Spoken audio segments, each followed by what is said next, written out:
Hey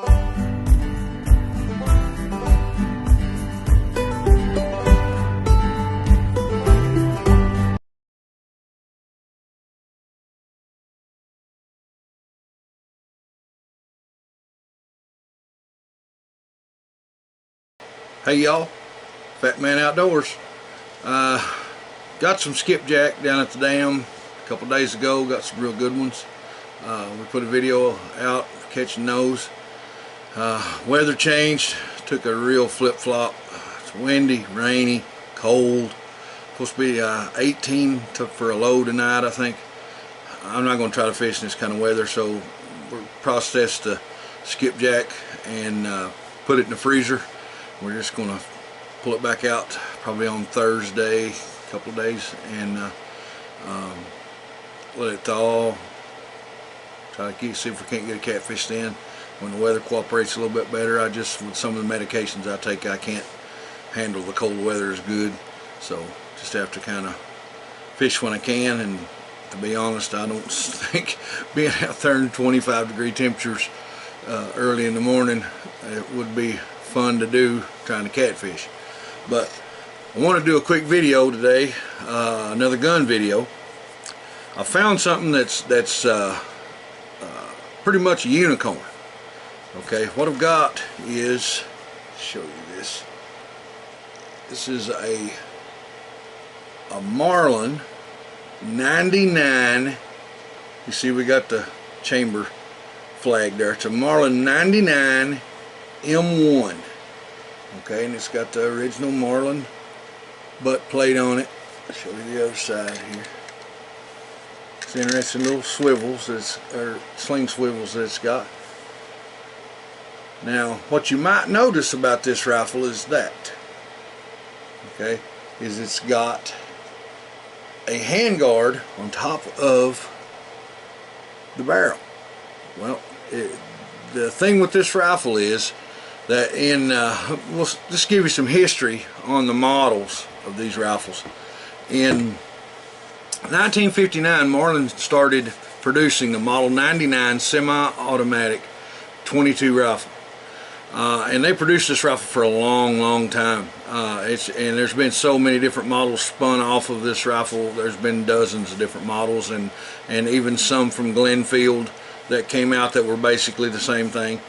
But in 1964, I believe, Marlin decided they wanted to produce something a little bit different.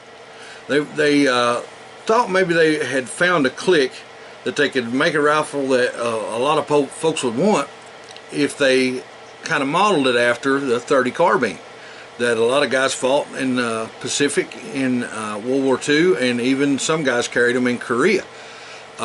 So what they did was they took the 99 and they shortened the barrel from 22 inches to 18 inches, and they added the sling swivel and the barrel band, as you can see here, and that top handguard. Okay, and it's grooved just like the one on .30 carbine is, so you can see through it and get a good sight picture. And then they also put the rear ramp sight. That's what makes this gun sort of a unicorn. Okay, number one, it's got a really nice dark walnut stock on this rifle. I'm going to go over this rifle and probably refinish it, because it's got a lot of nicks and scratches and stuff that's happened just due to age. And the bottom line, a lot of these guns were bought from Marlin by guys that used them. They weren't hung up and put on the wall. They were stuck in behind the truck seat or used for squirrel hunting or rabbit hunting or all kinds of different stuff. And they got scratched up. Well, a lot of them got damaged and broke. And people started trying to repair them, and they started, even maybe if they broke a stock and it was hard to get a stock to put back on it, the old Model 75 stocks would fit on them from Glenfield, and so would the stocks from the regular 99 would fit on them. And when I got this one, it was missing that rear sight, because a lot of people take the rear sight off and put scopes on, I guess. And the rear sight's what makes this particular rifle special. Those rear sights are about $100 a piece. if you can find one. They are very, very, very, very, very rare. Probably, I'm going to guess you'd probably not now find one at a gun parts dealer. I'm going to say probably nobody that I know of has one. The last one I knew of was a company called Outback Gun Parts in Indiana that had one, and it sold for $95. And that was the last one that I know of that was for sale. There's none on Gunbroker or nothing. Now there's some similar rear sights that are diopter sights that you can buy that will fit on these. They have a 3/8 dovetail, but they're not the original ramp sight. That's the thing. This rifle has, let me put it up to the camera where you can maybe get a pretty good view of that sight. Now it has full windage and full elevation adjustments. You can see the screws there in it. They're very, very small. Okay, and it is a notch sight. It's just you don't find them. They're just not in existence. And another thing that Marlin done with this rifle is they reduced the magazine tube length. They dropped it down to 9 in the tube and 1 in the chamber, so it'll hold 10 rounds. Everything else is exactly the same as a regular Model 99. You can take the whole trigger assembly out of that of a regular 99 and put right in this rifle. It's the same thing. They just kind of enriched this one because they thought they would find a group of people there that had handled that rifle, or Grandpa had talked about handling that rifle and stuff like that during war times, and they thought it would sell to folks pretty good. And it did. It sold real well. They produced this rifle from 1964, if I'm not mistaken. It was from 64 to 1978. You can look that up and see, but I believe I'm right on it. And Marlin says they produced 160,000 of them in that run of time, in that 14-year span that they produced about 160,000 of them. They sold 160,000 of them. There was a lot of guns after they stopped producing them in 1978 that were still out for sale because they had built up and just not sold yet until all of them were sold. That were sold in the later years. You could even actually find some of them in some local gun stores in the early 80s, you know, but now finding them is almost impossible. They sold from around $75 to $80 a piece new when they first come out in 1964. Now if you get one of these guns in good condition, now what I mean by good condition is it's all original. Now what I mean when I say original, it has to have the handguard, it has to have the barrel strap, it has to have the swing sling swivels. That's hard to say. Swing sling swivels. It also has to have, mostly important, you've heard, I guess I've harped on that enough, is that rear sight. That rear sight's what makes the difference in buying these rifles. Now if you've got one that's all original and they're in good shape, not scratched up real bad, doesn't, you know, a lot of people refinished them. That's not a problem. It's not going to hurt the value of them if it was done right. If you done it good, you done it with quality blue and you done it with quality finish on the stock and you sanded everything out and you got it right, they're going to cost you somewhere in the neighborhood of $350, $400 if you got one that's all original. Now here's my advice. Now that if you're looking for a rifle that works, they work. You know, it's a Marlin 99. They'll shoot. If you run across one that ain't got that rear sight on it, I'm not saying don't buy it. You know, you don't buy it. But automatically, when you start discussing negotiations for buying this rifle, that's a big kick. Because unless you're buying it, you know, to keep and use to kill groundhogs with or squirrels or whatever you want to do, if you're buying it to try to resell, that rear sight's where all the value's at. Well, that and that top handguard. That barrel band, you can get those still. There's still several of those in existence that were actual Marlin manufactured barrel bands with the sling swivel on it.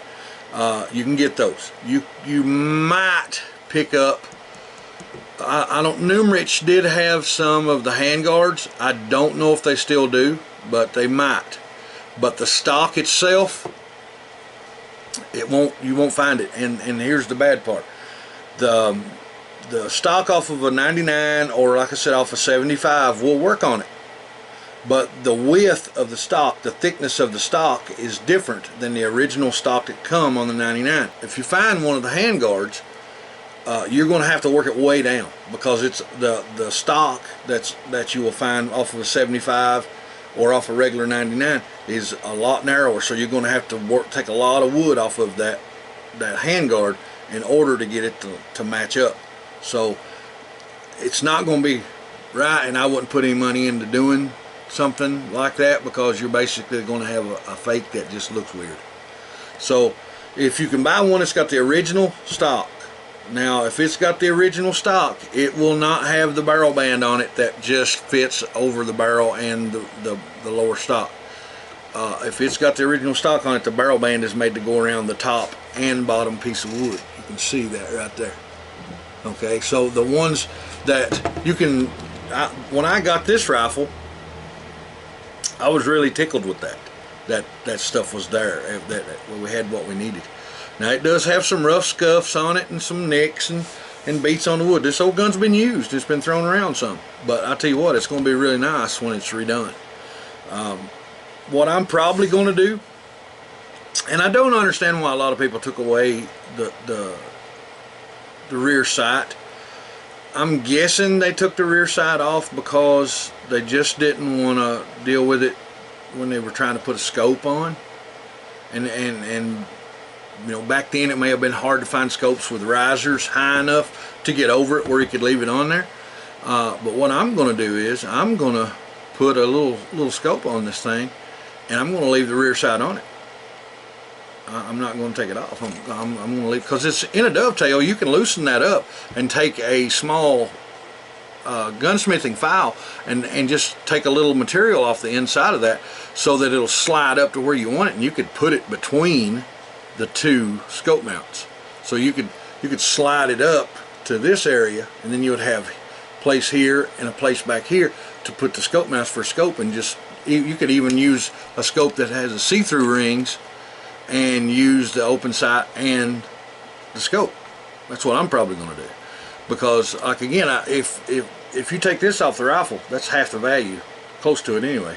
You know, if I was going to negotiate for buying one like this, that I would seriously kick back on it if it didn't have that rear sight, because it's if you can find it, and I seriously doubt you ever finding another one.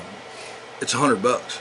That's at minimum you're going to put in. Like I said, the last one I know of that was sold through a old gun parts company in Indiana called Outback, and they sold theirs for $95, and that was the last one that I know. And the person that bought it called different places, and everybody would give him another number, and he'd call another place, and they'd give him another number, until he finally found it in that area to buy it, and it was $95. So, but yeah, this is going to be a pretty nice little gun, guys, to do. I can't wait to see that real dark walnut stock. It's got a really nice knurled walnut stock, and I want to sand it down, and it looks like it's not been heavily finished. So what I'm hoping is that's just a real light mineral oil finish that's on it, and if it is, then it won't be no problem to work that down to the raw wood. And then I'm going to do a really nice lacquer job on this, clear polyurethane, and so that it'll bring up the knurling in the wood real good and the grain real good, because it's got some beautiful grain in the wood on this thing, and it'll be a real good keepsake. It's got a really nice knurl area right here, right where the handguard starts, but in the main stock you can see that dark. That's a big knurl in there. That's not a damage area. That's a big knurl in the wood, and it's really going to show up nicely. Well, guys, I just thought I would let you see this and let you know I caught a unicorn. The 99 M1 from Marlin. Oh, one more thing that I wanted to add. Glenfield made a rifle very similar to this, almost identical. The only thing that they didn't do is they didn't put the handguard on top of it, and they put in a drive-in dovetail regular rear sight like you see on the 99s. And it has a barrel band, but it has a barrel band that only goes around the barrel and around the bottom part of the stock. It's, like I said, it's not made for the upper handguard. It had the regular sights on it, and I believe the 75, thinking it had the full length barrel, if I'm not mistaken. It had the full length barrel.